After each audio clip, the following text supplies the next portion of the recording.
Ladies and gentlemen, welcome to the Hyperconscious Podcast. Alan, what is hyperconscious?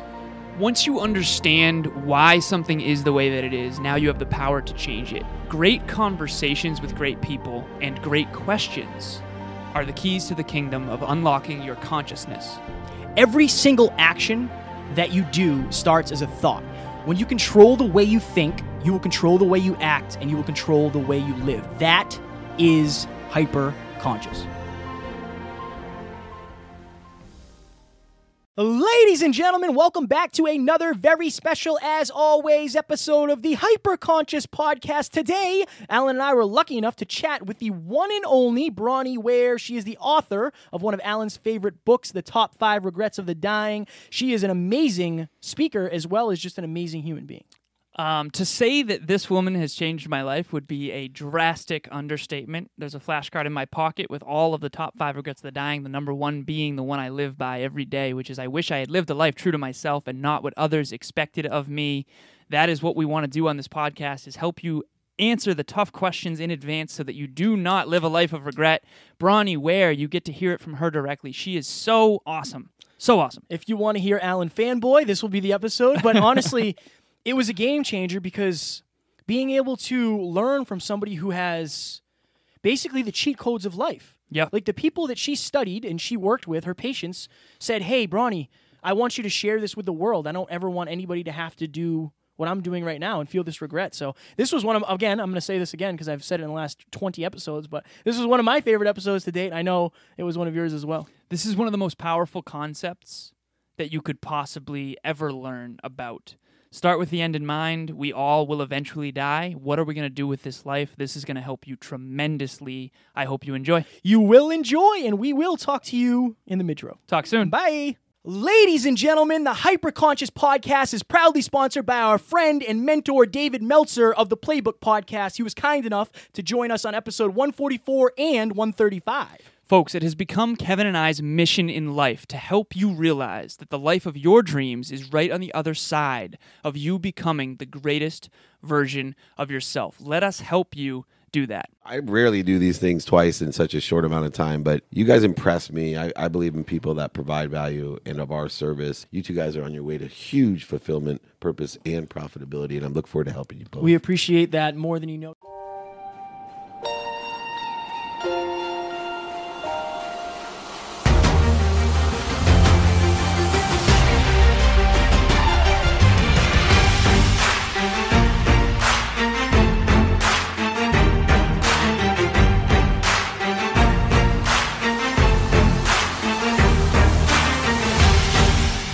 Ladies and gentlemen, welcome back to another very special, as always, episode of the Hyperconscious Podcast. We're going to do a little bit of a switch up today. Usually I will introduce the guest, but today's guest is a dream come true interview for Alan. She literally changed his life with her work. Go ahead, Alan.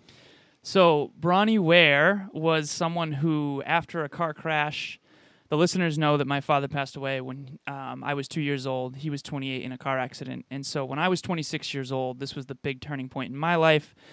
I got in a car accident, and fortunately, we weren't badly injured, but it got me to question my life and the way that I was living it. That is when I found Bronnie Ware's work, The Top 5 Regrets of the Dying. So the first thing I want to say is thank you so much, Bronnie, for coming on the show. This is so cool. The listeners know that I have a flashcard in my pocket at all times, which is right in front of me with the top 5 regrets of the dying. The first one being, I wish I had lived a life true to myself and not what others expected of me. So the first thing I want to ask you is, can you please go a little bit into how this work came about and your story? Sure. It's a delight to be here. Thank you. The work came about because I put out a very strong prayer for work with heart, and I'd been working in the banking industry, hugely unsatisfied, and just felt that I couldn't be my true self in that role. And I was doing a lot of soul searching, and I'd been overseas on a backpacking holiday, as a lot of Australians do, and I'd looked after an elderly lady over there. And so I went into this work based around just being a companion for someone. But my first person, it was a live-in job, and my first person was ill, and it turns out she was dying. And so life called me to this field without me having any foresight whatsoever other than asking, that I want a job with heart. And so that first regret was actually, it's listed as a first because it was the most common regret that I heard from people over the 8 years that I was working by the bedsides of dying people. I used to work from 8 a.m. till 8 p.m., 5 days a week, and sometimes up to 6 days a week. And so it was very intimate and personal, the conversations that we had. And yeah, it just kept coming up again and again. The first person who ever mentioned it was a woman called Grace, and she had been in a really unhappy marriage. She had stayed in the marriage because what would the neighbours think? And that's, what was expected of her generation. And then her husband went into a nursing home, and Grace didn't have a huge amount of big dreams at that point. She was in the late 70s then, but she did want to travel a little bit, and so her husband had to go into a nursing home because he couldn't look after himself anymore, and it was the first glimpse of freedom she had. And she started looking at brochures and whatnot to do a bus tour of some of the regions she wanted to visit. And then within 3 weeks of him going into the nursing home, she became ill and she was diagnosed with terminal cancer. And it was actually lung cancer, and she'd never been a smoker, but her husband had been a smoker. And so through her anguish and despair over this shock and realizing that she had left it too late to travel, not only was she dying, but she'd left it too late to do anything she wanted before she died.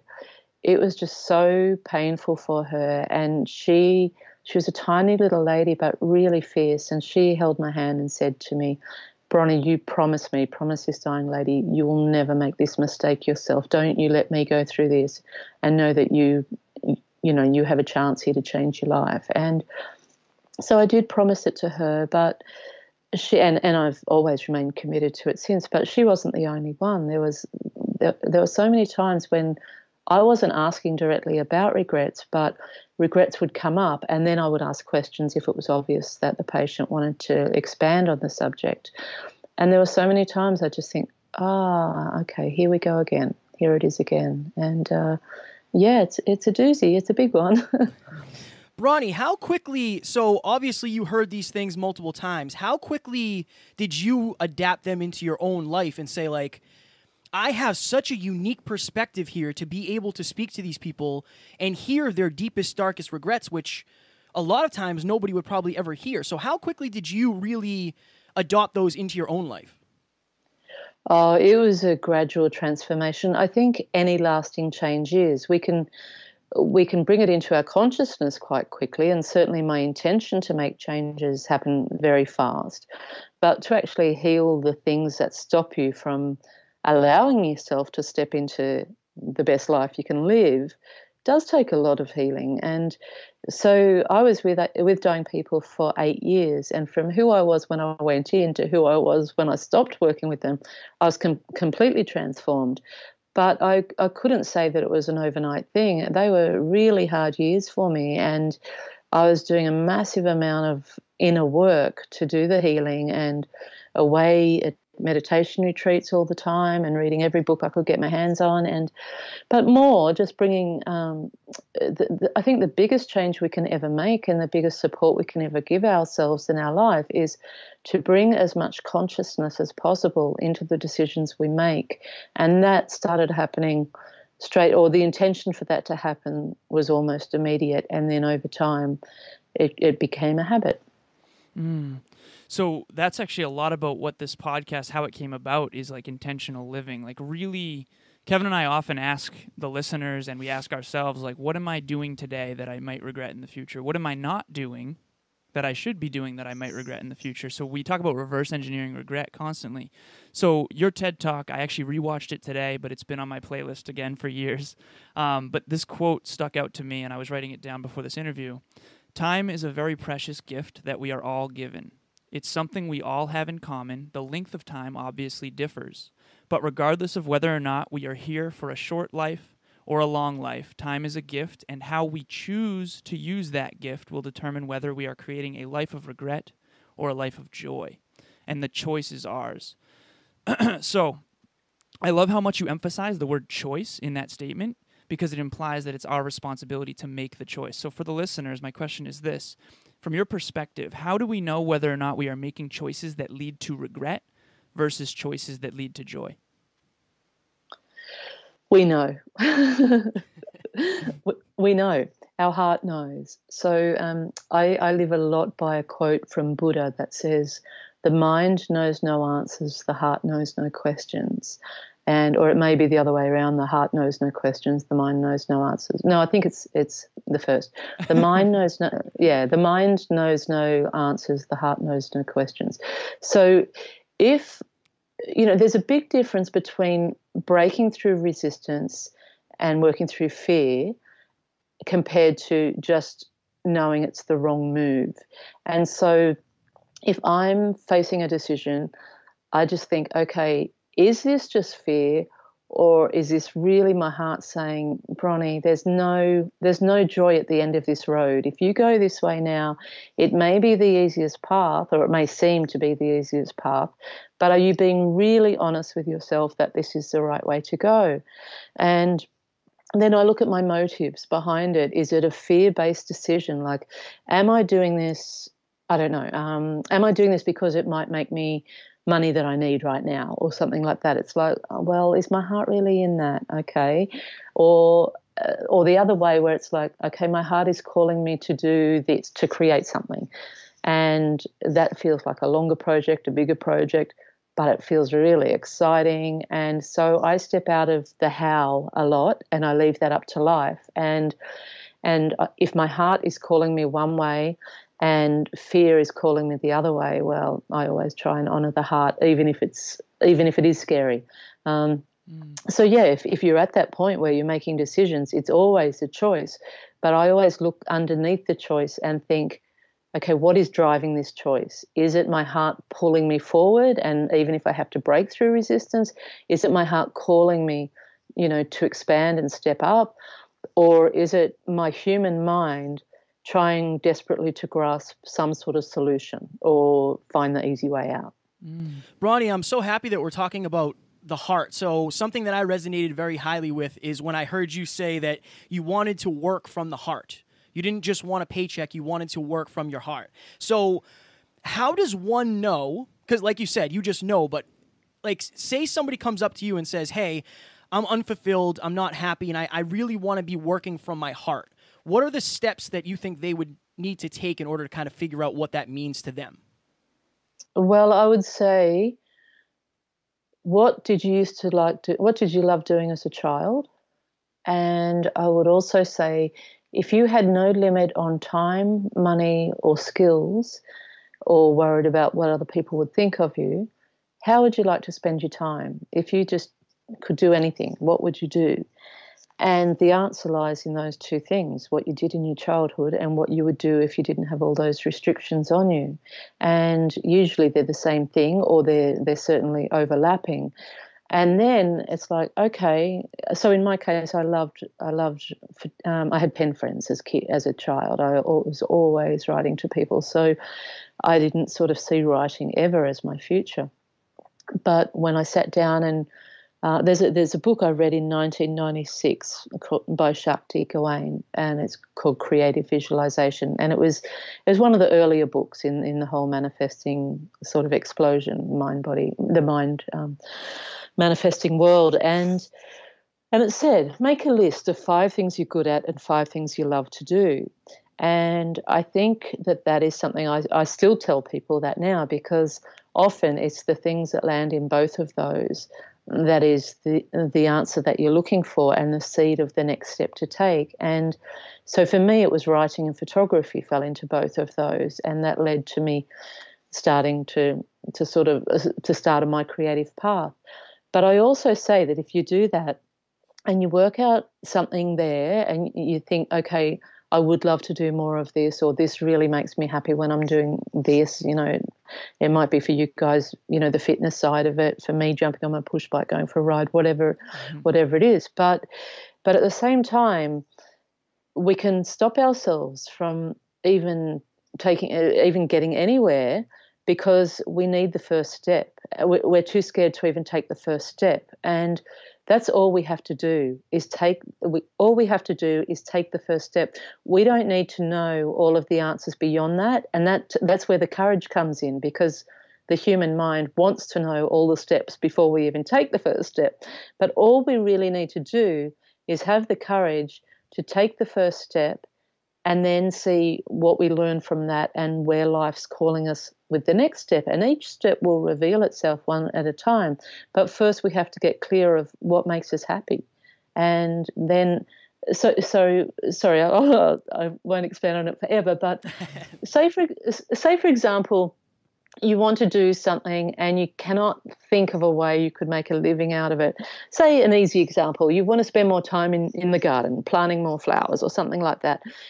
But you don't really see yourself doing that as a job, but you just wish you had more time to do that because it makes you happy. Now, if you take that first step and you honor that part of your heart that's calling you to do that, it will likely be while you're in the garden planting those flowers that the next bit of guidance will come to you, that you'll get an idea, or someone will walk past your garden and have a conversation with you. And so it's not always taking that first step that leads you to a huge life calling. What it does is it shows your commitment to honoring your heart, and then your courage is always rewarded. Life sees that and says, oh, okay, this person's being really brave. They're listening to their heart. This is what we want you to do. Okay, I'm going to support you. Here's a bit of help now. And they send the right person or the right idea your way. Bronnie, this is, I have a big smile on my face. This is awesome. So, and go as deep as you want, by the way. Never feel like your answers are too long-winded, because I'm taking all of this in. First and foremost, okay. I had never heard the write down the 5 things that you think you're great at and the 5 things you love to do. I challenge all of the listeners to do that exercise. If you are not sure what you're put here to do, what your natural inclination is yet, definitely do that exercise. I think that's absolute fire.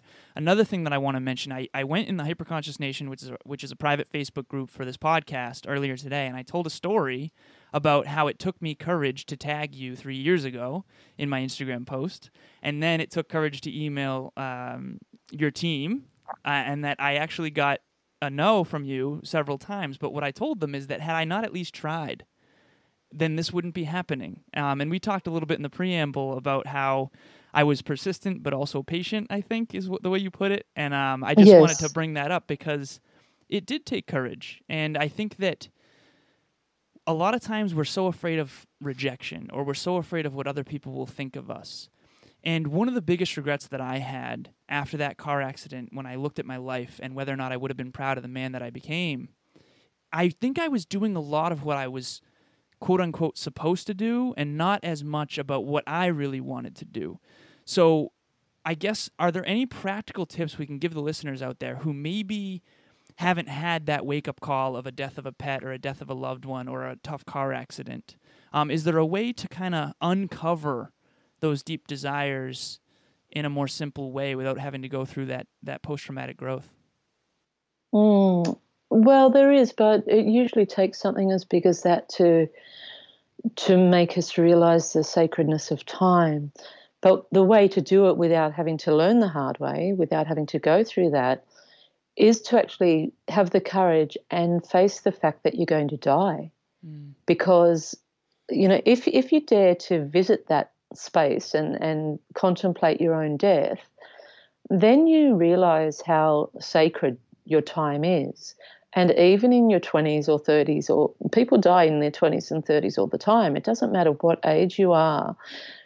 When your time's up, and it's not always someone else who dies sooner. We all think it's going to happen to someone else, but so did the people who died, and who died early. And so I find that, well, certainly I've been exposed to a lot of death anyway, so I've been very blessed.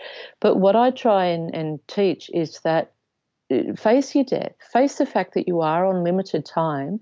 Every single day your life is closing down. It's the time is reducing in that way. It's not closing. You still have time to bloom and thrive, hopefully, but you don't know. And so if you can look at time with a little bit more sacred reverence and respect, then you find the courage to take the steps, because you realize okay, I might be young or middle-aged, whatever I am, but time is sacred and I don't have all the time in the world.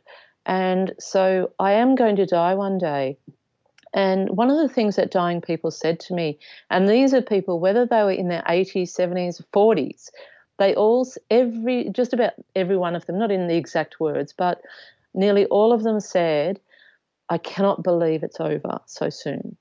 That I can't believe how fast my life has gone.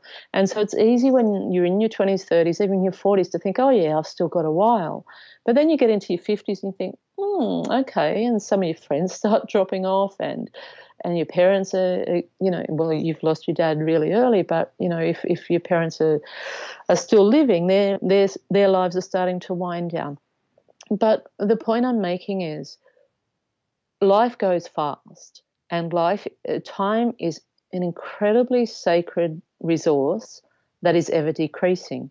So if you can understand that and grasp that, then it doesn't actually have to become a desperate thing where you strive in an unnatural way, where it's only going to push away what you're trying to achieve. But it makes you lift your game a bit and think, okay, well, if not now, then when? I want to get on with this now. I want to experience this dream. I want to do everything I can to experience it.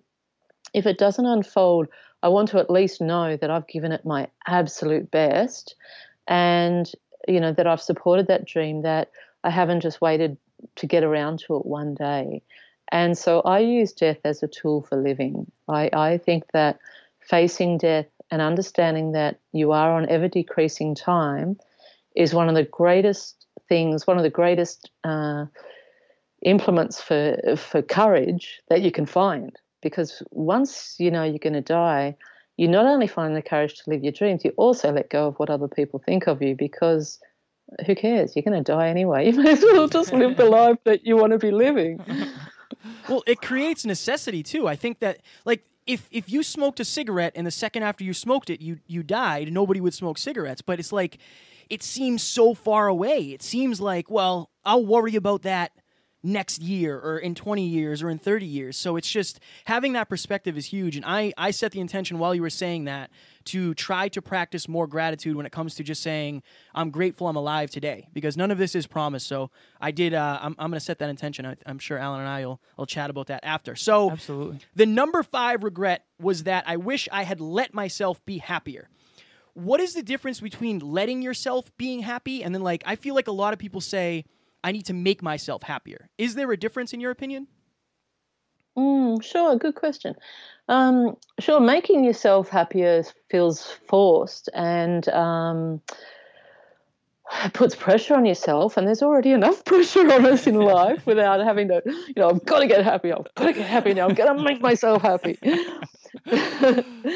Whereas if you allow yourself to be happier, maybe there's a bit more of a loving, gentle approach to it. So allowing yourself to be happy and choosing happiness, which the 5th regret is about, isn't about denying the hard times and the suffering and everything else.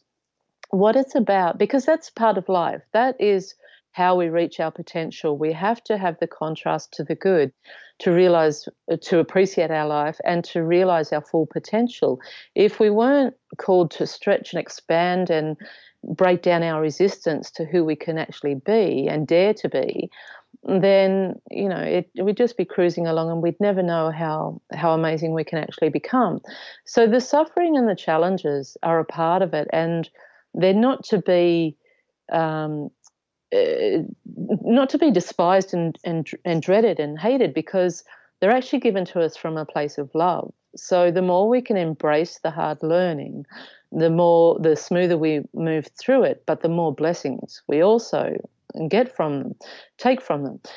But in amongst that, so what the choices of happiness are about, there are sort of 2 aspects. One is that is your self-worth dependent on previous opinions of other people? So if your parents condemned you a lot or criticized you a lot growing up, or you got bullied at school, and you basically allowed which is natural enough as a little kid, you don't know any different, but if you allowed your persona to become shaped by that, then you might not actually let yourself be happy, because on some level you don't realize you deserve to be happy, and you do deserve to be happy, because anything that's been said to you is someone else's reality, not your own. Your heart is your reality. That's following your own heart is your truth. So there is that aspect of it. Like, do you allow yourself to be happy based on what other people tried to tell you who you were? And if that's the case, well, it's time you actually listen to yourself and not to them, because they have never walked in your shoes and looked at life through your heart. So that's part of allowing yourself to be happy. The other aspect of it is, if you're going through a really hard time and you're struggling, and you're really in the guts of it, you're really in the midst of a huge time where life's cracking you open and bringing you into a whole new chapter, there's still moments of happiness that can be found within that. And it's not denying what is. It's not denying the hard time. What it is like, okay, I'm in a really hard time right now, but the sun is shining. I'm able to walk. People would know if I died. I'm loved enough that someone would notice that I've died. And there's people in the world who don't have that same, they would die and no one would even notice. Even if it comes down to little things like, wow, I've got clean, clear water to drink, and I live in a society where I can live a quality life.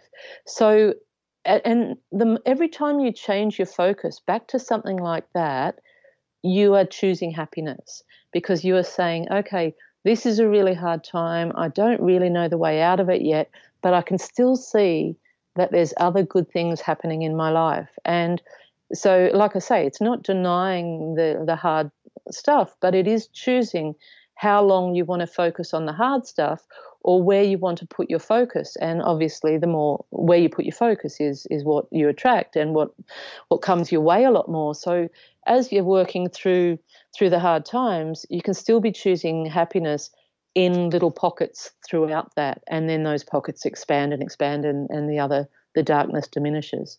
Ladies and gentlemen, we hope you are enjoying this episode where Alan and I were lucky enough to sit down with the one and only Bronnie Ware. As always, Oh, yeah. we just want you to know that if you head over to the hyperconsciouspodcast.com, click join, #HyperConsciousNation, you will be added to our private Facebook group, where we are focused on helping you connect with other like-minded individuals to become the best version of yourself. Alan and I hop in there and go live. We also will take questions from you guys. And again, I'm trying, and Alan is trying, to build a community that I needed. Yeah. My goal is to build a community that I would feel comfortable in, that I think I would do well in. So that is our goal, and we want you to be part of it. If you've ever felt alone and insignificant in your thoughts and your feelings, that group is going to be there to support you in your goals, your dreams, and how you feel. That's why we created it. It is wonderful. It's one of my favorite things, so please join. The other thing I want to talk to you about is Your World Within Live 2019 in Hollywood Beach, Florida at Margaritaville. There's an 11th floor pool, just saying, overlooking the ocean. We are all speaking at this event. Evan Carmichael, Eddie Pinero, Phil Krzmanich, Wade Waddick, Kevin Palmieri. That's me. All of us are speaking on how to turn your passion into profit. We are also now interviewing Catherine Nash, the one and only mini to mighty Catherine Nash. And it's exciting. It's going to be amazing. Dream come true. Please join us and anyone you know of that might be interested in something like this in the Florida area or beyond. Please go to www.yourworldwithinlive.com and check out the landing page. We're going to help you make your dreams come true. Guys, this event is only 13 days away. So if you are out there, you're waiting to book tickets, you got to do it, because the tickets are going to go way up if you don't book them now. And again, this event will change your life. The difference between people who achieve their dreams and people who don't is taking action. Take action. Take action. Speaking of taking action, you think we should get back into the episode? I do. All right, we will. Talk soon. Bye. One of my favorite books is by Viktor Frankl, A Man's Search for Meaning, and he talks a lot about trying to find happiness in the suffering, and that's just so well articulated what you just said. So I have several questions that I want to ask you. And Several hundred? Right, seriously. And I'm looking at the time here, so I want to fit a few in. One of them that I wanted to ask is, one of your regrets is, I wish I had stayed in touch with my friends. And friends and mentors are such a massive part of my life these days. And I know that you and I have so one of my other heroes is Wayne Dyer, and I know that that was a dear friend of yours. As a matter of fact, I was on your Instagram page, and I saw a picture of you two together, and I thought that was so fascinating because both his work and your work touched me so deeply for, years. And I'm like, oh my God, they're friends, small world. And then that was actually how I found out that he had passed on. So my question for you, though, is for the listeners. I'm always trying to encourage them to get growth-oriented friends and mentors. What type of mentors have you had in your life, and what kind of impact have they had on you? I fully agree that for most people, mentors are an incredible support.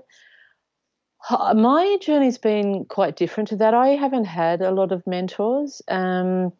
Sometimes I do think of, if I'm facing a solution, I think, okay, well, what would so-and-so do? Like someone I admire, I think, and I'll think, what would they do? Okay, well, they'd find a solution. So if I'm hanging around people that aren't thinking as big as me, or they're used to some sort of challenge and dealing with it one particular way, but that feels like an old way to me, and I'm looking for a new solution, I will sometimes think about certain people and think, what would they do? How would they handle this? And then, as I've just said, I'll think, oh, well, they'd find a solution. And so I find a solution. But generally, and this is, just me being me, I do have a one or two friends I reach out to who really call it to me straight sometimes when I really need it straight. And even recently, a woman I know, a friend, Hayley Carr, she's like a life coach, and we ended up catching up for a cuppa, and she said, look, let me give you a session. I said, okay, great, and it was really great for me. She's really amazing, Hayley Carr, but I generally don't go down that road, and it's never been intentional. If I found the right person and I felt called to, I certainly would. But for me, I have a group of women I catch up with. There's 8 of us, and we catch up once a month, and we really support and nurture each other that way. We're all on a similar level professionally and similar goals. So I guess that is the mentoring and the support system, in the fact that we've got our own little mastermind to support each other, and that is fantastic. And the rest of the time, I truly just listen to my heart, because I feel so connected with God and with whatever you call divinity. And I feel that the less distraction I can give, I can surround myself with, and the more space I create where I can actually just hear what I'm doing, well, I think, well, that's the mentor I want, because, there's just so much guidance that isn't, that doesn't necessarily work for the human mind, that the human system, society systems don't always support stuff. And the more I listen to my heart and I allow my heart to guide me, then the more unbelievable support I receive out of the blue and unexpectedly, in ways that I could never have found a solution for otherwise. So I'm not closed. I listen to a lot of podcasts, so I'm certainly not closed to mentors, but I guess I'm probably tuning in more as it suits me to different mentors in podcasts than me actually having a one-on-one relationship with one. Bronnie, so the first thing I thought when I looked at your book and it said the top 5 regrets of the dying, I'm thinking to myself, okay, but what else? Were there any other specifics like that really, whether it was a story or a lesson or an experience, were there any other regrets or stories from people that really stood out? Well, the best of it's all in the book. Absolutely. The stuff that shaped me the most is still in the book. But a lot of what I've reflected on in the years since, I've realized was a lack of self-kindness was sort of underlying a lot of those regrets as well, or the discontent, I was going to say, or the hindrance to people finding their peace was their own judgment of themselves. So the lack of self-kindness really did make a difference at the end of people's lives. And what I've come to realize is that, okay, we all make mistakes. That's part of the human experience. That's how we learn. We're meant to make mistakes. Sure. We're not meant to be perfect.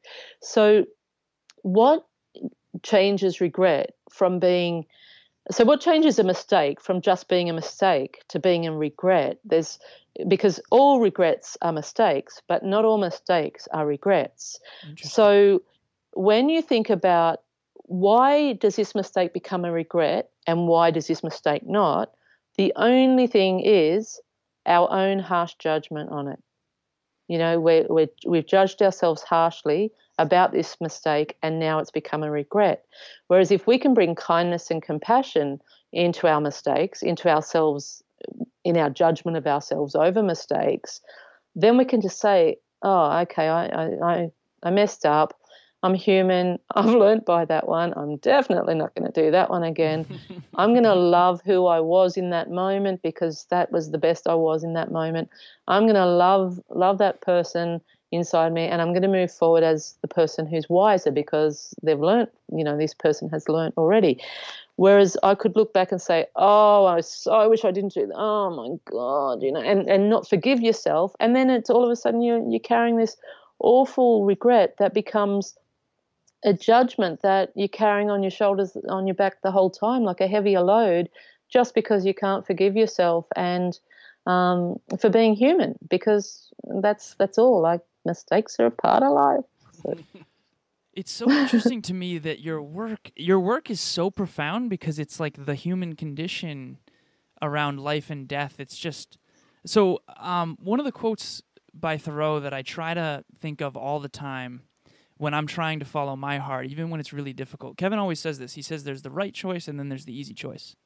And when you're trying to make the right choice, a lot of times it's difficult because it's forcing us to face our fears and serve at a higher level and things like that. The quote is this by Thoreau: "If one advances confidently in the direction of his dreams and lives the life that he himself has imagined, he will meet with success unexpected in common hours." And it's like that's kind of what you described about when you're following your heart. Things that you could never have anticipated start coming into your life. How do we know when we need to like do something that only makes sense to us, but everyone else thinks you're watering a piece of dirt that is not a plant yet? That's kind of the theme of this podcast. Is there anything else coming to mind with that question? Well, your heart knows, and it doesn't have to make sense to anyone else. If you cannot let the idea go, my daughter's got a book called What Do You Do with an Idea? And it's a brilliant little book, and it says how the idea just follows you around, and sometimes you're embarrassed by it and you don't want to tell people about it, and but it grows and it grows and it keeps following you, and then eventually you embrace it and you start hanging out together, and you really enjoy the idea's company, and then one day the idea transforms and it becomes real. And so I sort of think, and the picture book is like the idea itself looks like a potato on legs that follows this little kid around, and it's gorgeous. It's a gorgeous book even for an adult, and I think that's what happens is the idea won't let up unless you are so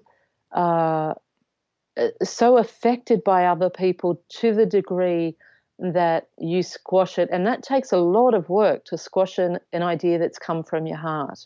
It takes a lot of denial, and if you're putting that much energy into forcing a different direction and trying to suppress an idea that just felt so wonderful and possible and exciting, then you already know you've made the wrong decision. So what you do with an idea is you allow it to grow, and you either keep it to yourself or you only share it with those who you know will support it, because none of us are perfect, and often the idea isn't completely clear yet. You just know the feeling that you want and how you think the idea is going to go. So your heart knows, and if it's bringing you joy, if you spend time thinking about the idea and it brings you joy, there's your answer. You know, we're here to enjoy our life. The greatest appreciation we can show for our life is to enjoy it as fully as possible. And so you'll know if you feel lit up from it, then it's the right idea. If other people then want to dampen that light, then maybe you're hanging out with the wrong people, or you're sharing too much too soon with the wrong people until you grow into the idea first. That was such a good articulation. I heard a commencement address by Mark Zuckerberg where he said, ideas don't come out fully formed. They only become clear as you work on them. And I want to challenge the listeners to whatever potatoes following you around. Like, you don't have to have the how figured out yet. I can't even tell you, like, even this moment, this interview would never have happened. I had this idea 4 years ago. Like, literally. This podcast wasn't even a but thing. It wasn't a podcast yet. Yeah, I wanted to thing. meet Bronnie 4 years ago, and I had no idea how that would ever happen. So just keep exploring that. That's huge. And then Kevin wants to go next. So I think touching on this actual topic, so is it true that you got rejected by 25 publishers when you were trying to publish your book? Sure is, yes. So for you, like that's the thing. My lesson for the listeners, or what I really want them to think of, is you believed so highly of this in your heart that even though 25 people said no to you, you said yes, and you self-published, correct? That's right, Kevin. Those are 25 publishers living with regret. Yeah, right. Yeah, right. That is, no, I'm kidding. Well, I mean, you could see the vision before they could see it. And I truly believe, like Alan and I were talking about that the other day, and I think that is your heart, or that is intuition. So I just wanted to bring that to the listeners that, you know, Bronnie is very successful and has an amazing book that's been read millions of times. But if she quit 24 times in or 25 times in, it wouldn't be a thing. So I admire that so much about you, Bronnie. Thank you. And what I will say is that if people are rejecting your work, so in my case, my book, but if people aren't grabbing your idea, there's two ways to look at it, and both ways are valid. One is that, okay, is it as good as it can be? Because perhaps it just needs a little bit more improvement or a lot of improvement. And are you ready to take it out into the world? So there's that. Like, is the product or the service ready, as good as it can be? And are you ready to, like, how are you showing up with that? So are you and your service or product truly ready? And then the other aspect is, okay, if you do feel truly ready, and as ready as you can be, I mean, we can always improve on every single thing. But you feel like, okay, no, this is the time. I'm ready. This product or service is ready. And then people are rejecting it. So in the case of book publishers or whatever, it's only their opinion. They're a business, and so they have a vision for what they want. And if you fit their vision, great. If you don't fit their vision, it doesn't necessarily mean that your work is shocking. It just means you may not just be the right fit for them, or that, say, I had a book that was rejected for 3 years before that, a long time, over a decade earlier, a photography and inspiration book. This is before the internet. And I was getting rejection letters from people saying, we really love your book. It's lovely quality, but our colour quota is full for the next 4 years. And so there were sort of things like that. Like, you don't know the dynamics that come behind the decision of rejection. And so it's rarely a personal thing. It's just that you are not the right fit for what they want at that time. And that includes serving your customers directly. Are you the right fit? And if you're not, either how do you become the right fit, if it feels good for your heart to do that, or how can you stay the way you are and do it independently? Wow. Kevin and I are nodding along. Yeah, like, that was a breakthrough. The way that you're able, and correct me if I'm wrong, but it seems like you're very separated from ego, where you understand that everything is connected, and the reasons for things happening aren't always our fault. Like, you could very easily have said, oh, you know, you guys made a big mistake 25 times, but it seems like you realize that that's just part of the journey for you, and that was a breakthrough for me. Well, I used to serve a lot at a meditation center, Vipassana meditation, and where you go and sit for silence in silence for 10 days. And over the years, I did a lot of serving at the center. And I remember one of the teachers there speaking to another volunteer she was having some trouble with. She'd been given the job of running the kitchen, and she was clashing with some of the other kitchen servers. And she went to see the teacher about it, and the teacher just said, well, we're all here to dissolve our ego. That's all we're here on the planet for, to dissolve once you dissolve your ego, then you step into a true life of service. And it always stayed with, and then she said, go off and meditate for an hour and see how you feel after that. So when the woman came back to the kitchen, she was just a completely different person. And we had a really big conversation, her and I, about it. And because the servers could speak even if the students couldn't. And and it always stayed with me. Yeah, what is the ego like? Does it really matter how we're perceived? And we are all in this together. None of us are perfect. I could be seen so differently in the world because of the success of my book, but I want to live a life that is true to my heart, and a life that's true to my heart is actually a simple life where I've got time to breathe. And I don't want to go and chase it and be up there, dealing with, stuff that just would rob me of, I've got a good life. I'm creating the life that makes sense to me. So I think that's the bottom line, that the ego is such a fragile thing, but none of it really matters, because we are all in this together, and we so don't have control even when we think we do. So all we can do is to show up as the best person and the most authentic person we are, as who we are, and know that we're being courageous and we're bringing goodness to the world. And then the rest is just an enjoyable ride, because I have my ups and downs. I was actually in tears last night. I posted it on social media today that I can't play my guitar anymore because I have my fingers are disabled now, and some of them don't bend. And so I go through my times as well. But at the same time, I always trust that there's beauty to be found within the lessons, and if I have that belief, then that's my reality. And so I always find beauty within the lessons. So none of us are any better or worse. We're all creating ripples in the world. We're either creating good ripples that will overlap with other people's good ripples and do the world good, or we're creating negative ripples that all us positive people have to balance out somehow. So there's no one's more important, despite where some of us are at in our careers or on the seemingly success levels. None of that is as relevant as living as a good person and just doing your best.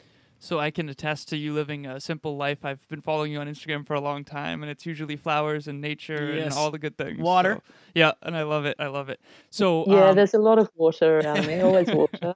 I wanted to go to Australia at some point, and now your Instagram is just selling it very well. Cool. So one of the questions that I'm going to kick myself if I do not ask, I've wanted to ask you this since I ever read your book, believe it or not. So the first regret is I wish I had lived a life true to myself and not what others expected of me. The second one is I wish I hadn't worked so hard.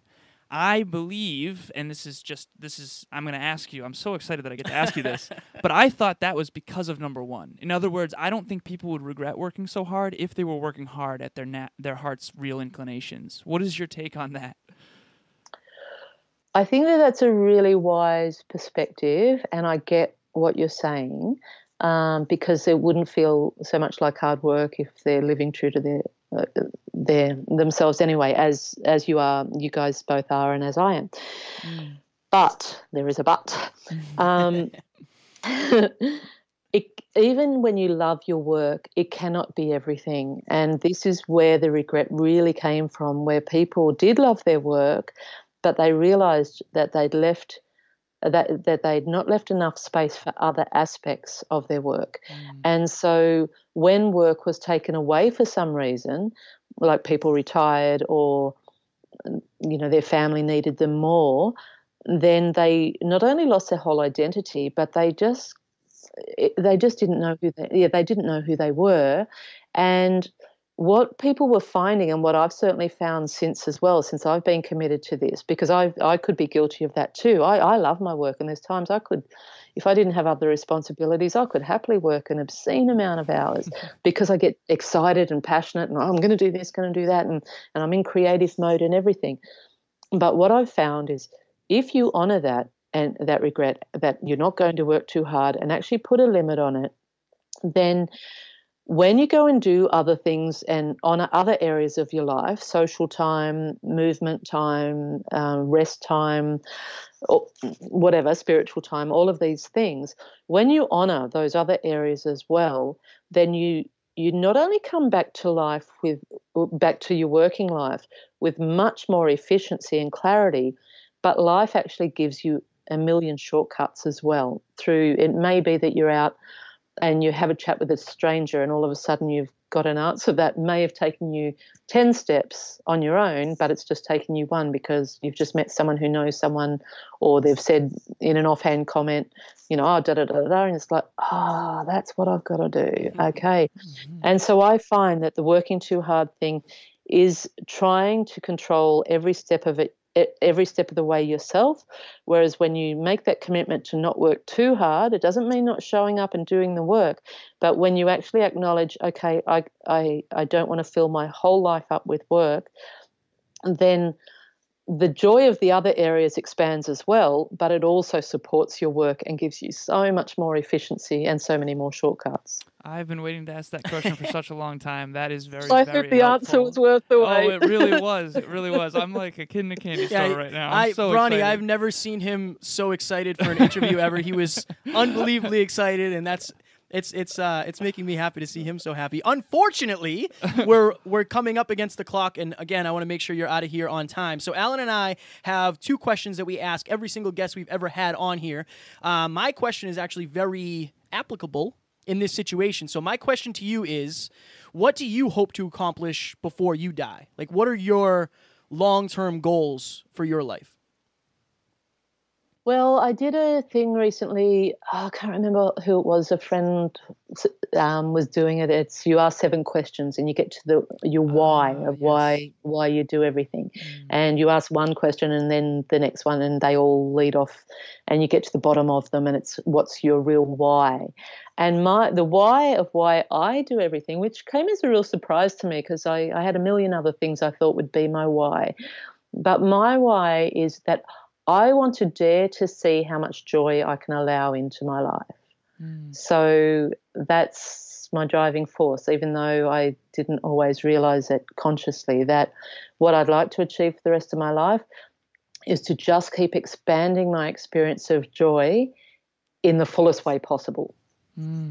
Powerful. It is powerful. My girlfriend's going to love that because she wants to be the same. Like, she wants joy.